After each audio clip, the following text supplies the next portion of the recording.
What's the word, everybody? It's your man, Mr. Al Pete from the mighty MPN. Man, listen. And you're now tuned in to the Clear Visions podcast. Get ready to enjoy the show.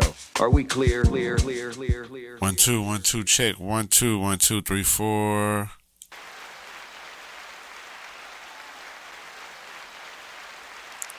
Testing this pod track P4 out. Edward Waters University is where I'm at. Testing this at, so yeah, man. Testing out these sound effects. I have to hold the button.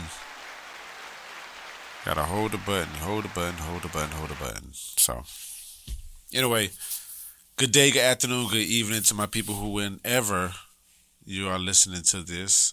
First off, I thank you so much. Mad gratitude, mad thank yous to listening to this and taking the time to listen to it. I greatly appreciate y'all for that. Yeah, man, hopefully you are good and well. January 2026, round of applause. But no round of applause for this weather. Now, I am in Duval County, Jacksonville, Florida, and it's cold down here. So it's about easy 40, but this morning when I was outside, it was like 29, 30 degrees. But shout out to all the folks that are up north and west of me that is getting these snowstorms. So I hope that you're safe and bundled up and not getting any like frost bites or anything. So please make sure you're safe out there. The weather is out there. It's hawking. It is hawking out in these streets. So, but again, hopefully you and yours is good. So I won't hold y'all too much. Please make sure you follow me on all the places, MrLP.com. Make sure you go to mpn-lc.com and check out the MPN management. Stadium music. So on my video, stadium music first. So on my video that I did, the podcast, not the podcast, the Clear Vision show, which is on my YouTube page, go and check that out. I mentioned that it was the 6-year anniversary of MPN Network, the MPN Network, me creating a website and me just basically formatting how I want MPN to look. And so I've been doing that for 6 years. And this happened on January 15th. On the video, I said February 15th. So if you watch the video, don't mind it. I'm really saying January. So round of applause for that type of action. Yeah, man. So I just want to jump on here real quick. I'm trying to clear my not clear it, no pun intended. Activate my feeds again because I feel like I haven't been on it like how I wanted to for personal reasons, but and professional reasons. I feel like I haven't been creative like how I wanted to, but that's a whole nother story. But I wanted to talk about how important history is to our upbringings. I just taught this in my class with the class that I'm teaching that I mentioned this in is Intro to Mass Media. So Intro to Mass Media is where we're talking about like the medium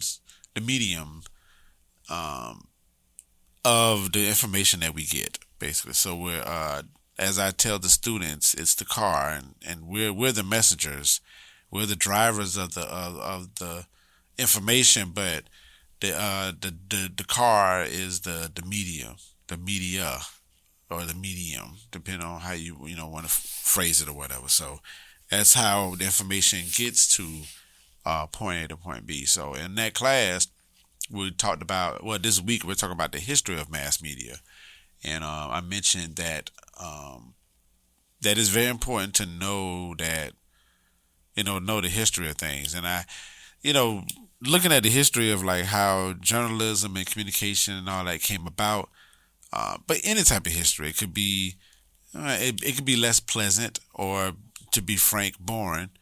And I remember suffering through that during, particularly in high school when I was in social studies. And I was like, why are we learning about this person, that person, the third? Like, I don't care nothing about it. But when you think about the history of the thing and how it got created, when in relation to what's happening currently, it makes sense. It gives you perspective. So with that being said, when I was learning social studies, I'm like, oh, this is blah blah blah blah blah. I don't like it. But when I got into Coach Lee's African American Studies, African American History class at Reebok, shout out to Coach Lee. Oh man, like it made me realize how much information was kept away from us, which that's a part of the history of like communications and media literacy, that type of thing. Just the gatekeeping part of it, the framing of it, the agenda setting of it, how all those things are important to know when we're doing what we're doing today. And so I preference that to a point where I could like make it easier for them to digest. But I want to come over here and just kind of briefly just state like, it's very important that we know about our history and who came before us and who who blazed the trail for us.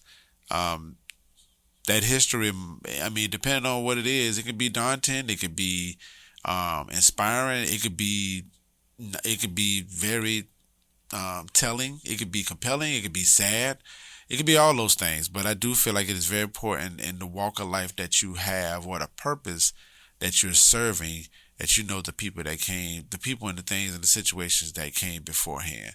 A lot of things that are happening now did not happen. Well, a lot of things that happen now, well, it occurred way before current times. Might not have been as resourceful as it is now.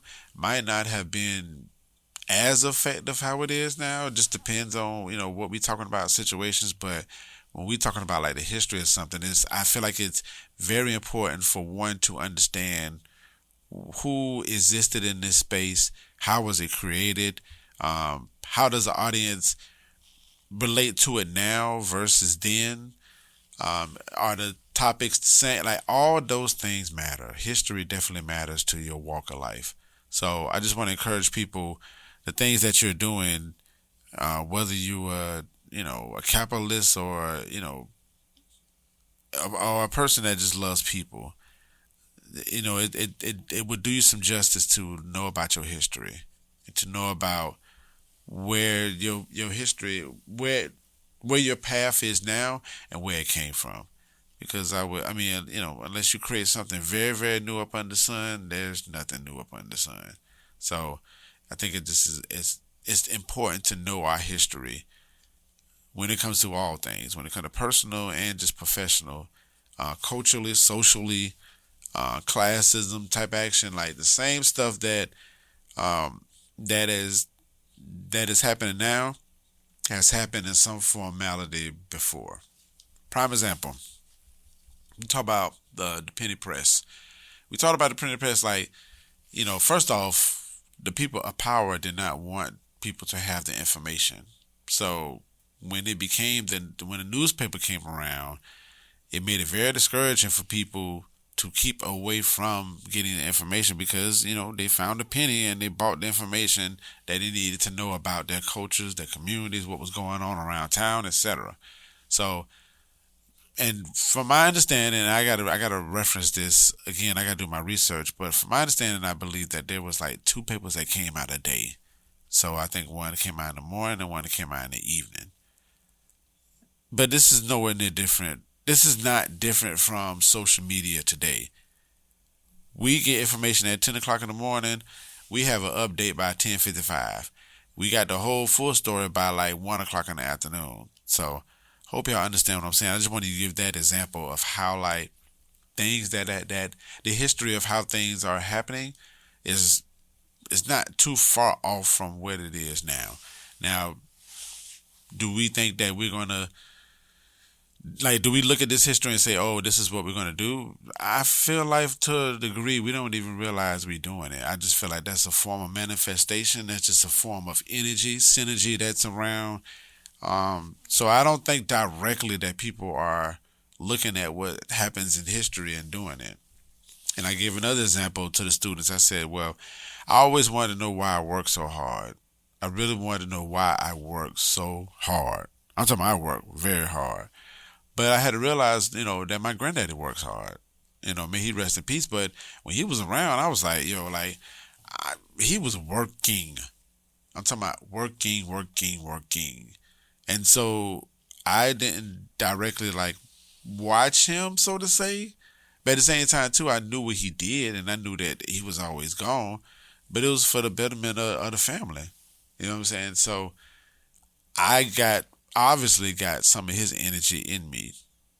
Some kind of way that happened or whatever. But it made me realize like the history of it. Like my granddaddy retired from the Air Force. He retired from the post office. And I told the students, I was like, who do you know be retiring from two different locations, the two different jobs? Like literally two jobs. Retired. And then went back and was like driving buses and driving driving trucks and all that type of stuff. But like that's the historical aspect of like my grandfather, and that to me, unless told otherwise, that's the layout of how I am now. That I got that energy from him. Now, like I said, I don't think I paid attention to him to that degree to where I'm like, oh, I want to work just like him, because I don't remember even saying that. But consciously, I know the history of it, and it makes sense, because before I was walking around like, why am I like, where'd I get this work ethic from? Especially, from personal reasons or whatnot. You just, from a personal standpoint, you just like, I don't know why I'm working so hard. But then when you think about, specifically the other men in the family, they have the reason. My granddaddy was definitely that. So, rest in peace to JB, James Benjamin Williams Sr. But I got that energy from him. So I say all that to say the history definitely plays a factor. Okay? History definitely plays a factor. So, think about the career that you're in.